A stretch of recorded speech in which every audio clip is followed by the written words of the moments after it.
New Madrid as an earthquake happened prior to the era of seismology having instrumentation or any way to study the phenomena of earthquakes outside of observing their effects. It would be only in the 20th century with modern plate tectonic theory that they would come very close to the origins of earthquakes and figure out what's going on, basically. But in their era, it was, if you did not understand the phenomena, you recorded it, tried to catalog it, compare it to other similar phenomena to try to discern what pattern ruled that phenomena. It was similar to what they did with recording the effects of weather during the time period. I found with earthquake reporting that sometimes it's merged in with reporting of what the weather was doing at the same time. When I started studying the New Madrid earthquakes 10 years ago, I assumed, which was a horrible thing for a historian to do, that there wouldn't be very many sources. It's a wilderness area. People are frontiersmen.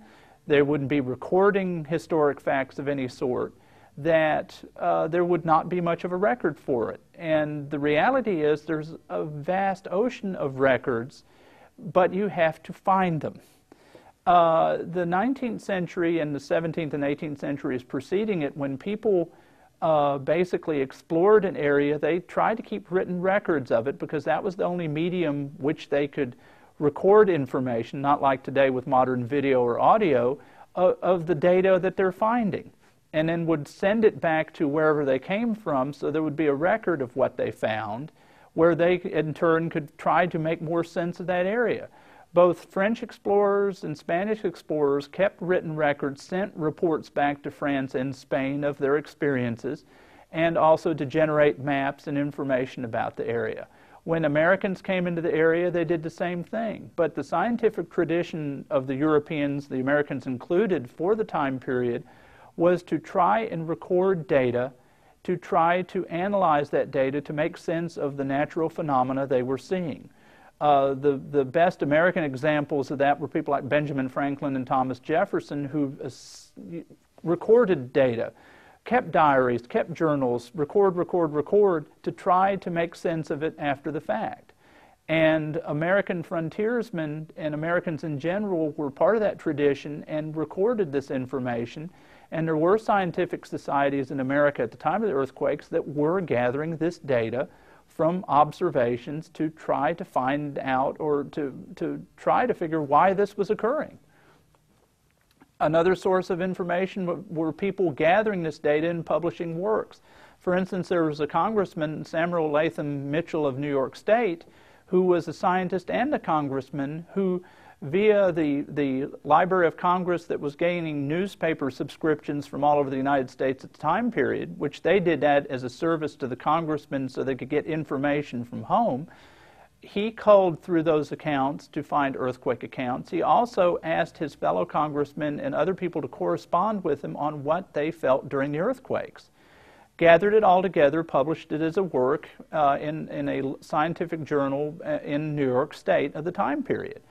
You had one of the New Madrid eyewitnesses, William L. Pierce, who was an eyewitness on the Mississippi River for the December 16th earthquake, who in 1814 published a book about the earthquakes. It's a thin book, but basically published his account again in a book form with other accounts that he gathered to put the record out on what he experienced during the earthquakes itself. People kept diaries of events during the time period and would note feeling the earthquake or the effect of it. People it would be in business records, for instance, where people suffered damage. They would note, I've lost a chimney, I need to repair this, this is X amount of cost. There are legal documents where people lost things from the earthquake and would have to record that in terms of loss.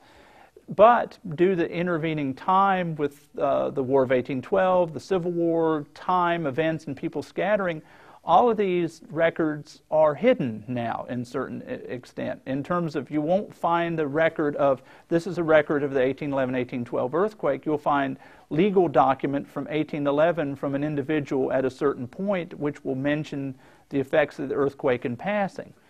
And the easiest thing to find are newspaper accounts, because basically they're publishing what they felt, what they experienced in the newspapers. And in the newspaper accounts, you have literally two different types of newspaper account. One is the local account, where the local people in that local newspaper record what happened there, or they will copy the accounts from other newspapers, where basically the account from a neighboring newspaper or a neighboring place will end up there, and they will reprint it for the local people to read also. It's almost like the internet, where you're getting very slow motion the exchange of information, because the time lag for this information on average is about a couple of months from the event being recorded or printed in a local paper for it to spread across the United States. And the time lag is such that for me to research New Madrid earthquakes, I have to spend the year of 1812 looking at newspapers for accounts of events that happened in January and February of 1812. And even into 1813, 1814, it takes a while for news to spread around.